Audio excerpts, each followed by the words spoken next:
Janasena party నాగబాబుకి MLC పదవి ఇచ్చింది, మీ అందరికీ తెలుసు.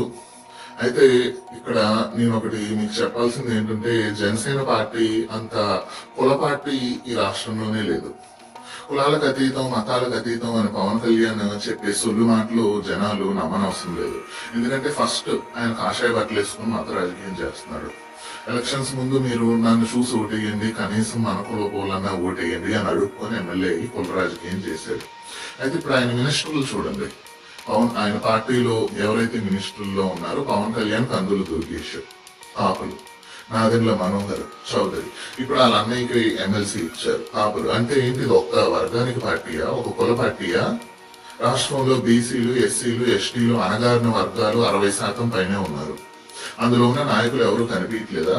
వారసత్వ రాజకీయాలకు నేను వ్యతిరేకం, కొత్త రాజకీయం రావాలి, కొత్త నాయకులు రావాలి అన్న పవన్ కళ్యాణ్ ఎందుకు మరి వేరే వాళ్ళని ఎంకరేజ్ చేయట్లేదు? ఓన్లీ ఆయన వర్గాన్ని ఎందుకు ప్రోత్సహిస్తున్నాడు? ఓన్లీ అగ్రవర్ణాలకి ఎందుకు పార్టీ పదవులు ఇస్తున్నాడు? మిగతా పేద వర్గాలు అంటే ఓట్లకి ఫ్యాన్సే. ఎస్సీ, ఎస్టీ, బీసీ వర్గాల్లో ఉన్న మీ ఫ్యాన్స్ వచ్చి సీఎం అని అరిచేసి అరవడానికే, నీ కార్లు వెనకాల పరిగెత్తడానికే. వాళ్ళకి పదవులకి, మీ పార్టీలో ఎమ్మెల్సీ అవటానికి, మంత్రులు అవటానికి బీసీలు, ఎస్సీలు, ఎస్టీలు లేదా పేద వర్గాలు పనికిరావు జనసేన పార్టీకి.